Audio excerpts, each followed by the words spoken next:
Dan untuk mengetahui apa saja bahasan dalam pertemuan di Istana Kepresidenan Jakarta, saat ini kita sudah terhubung dengan jurnalis Kompas TV Triksi Valencia dan juru kamera Johan Bagja. Triksi, apakah polemik utang bus menjadi sajian utama dalam pertemuan atau bahasan utama dalam pertemuan Presiden dan sejumlah tokoh sore hari ini? Lalu arahan apa saja yang didapat dari hasil pertemuan tadi?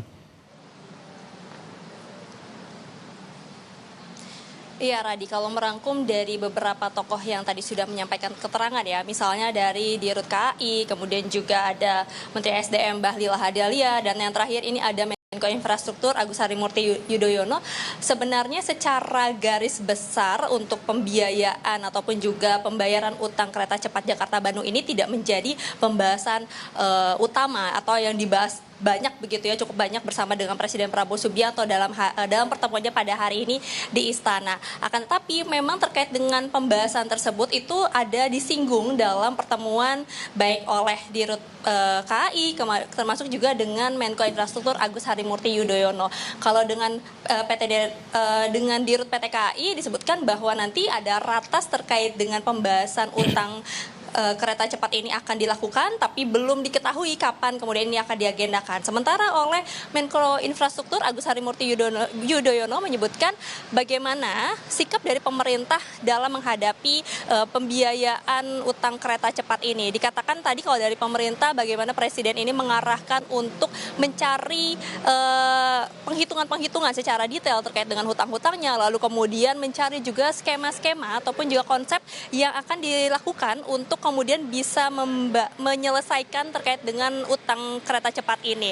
Nah, tadi juga disampaikan oleh Menko Infrastruktur Agus Harimurti Yudhoyono bahwa dalam laporannya kepada Presiden Prabowo Subianto pada hari ini adalah bagaimana tadi sebelumnya sempat dilakukan rapat koordinasi antara Menko Infrastruktur bersama dengan pimpinan Danantara Rosan Roslani, kemudian juga ada dari Menteri Perhubungan, lalu kemudian juga memanggil beberapa pejabat dari Menko Perekonomian termasuk juga dari Menteri Keuangan. Nah, ini tadi membahas bagaimana terkait dengan negosiasi yang sedang berlangsung termasuk juga skema-skema apa yang kemudian masih dibahas dari pemerintah Indonesia dengan yang akan dilakukan termasuk juga nanti yang akan dibawa ke dalam negosiasi bersama dengan pemerintah Tiongkok. Untuk lebih jelasnya tadi apa yang kemudian disampaikan terkait dengan restrukturisasi ataupun juga pembiayaan utang kereta cepat dari Menko Infrastruktur Agus Harimurti Yudhoyono, kita dengarkan pernyataannya berikut ini.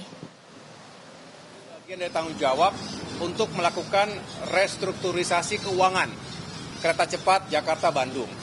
Kalau itu sudah bisa kita carikan solusi yang terbaik, barulah kita secara bersamaan juga mengembangkan kereta cepat untuk jalur-jalur berikutnya. Kami tidak ingin mengumbar dulu karena namanya juga masih negosiasi. Sementara ada sejumlah opsi. Ya. Bagaimana operasional dan kepentingan untuk kita bisa fokus pada profit ini dipisahkan dari bagaimana mengelola infrastrukturnya. Adanya APBN juga tadi disampaikan ataupun juga disinggung sedikit, nampaknya akan ikut dalam restrukturisasi utang kereta cepat ini. Tapi belum disampaikan seperti apa detail atau spesifikasinya, tentu ini kita masih tunggu. Termasuk juga ada mantan Menteri Perhubungan Ignatius Jonan yang juga masih bertemu dengan Presiden Prabowo Subianto di dalam Pradi. Baik, terima kasih laporan langsung Triksi Valencia dan juru kamera Johan Bagja dari Istana Kepresidenan Jakarta. Dan saudara,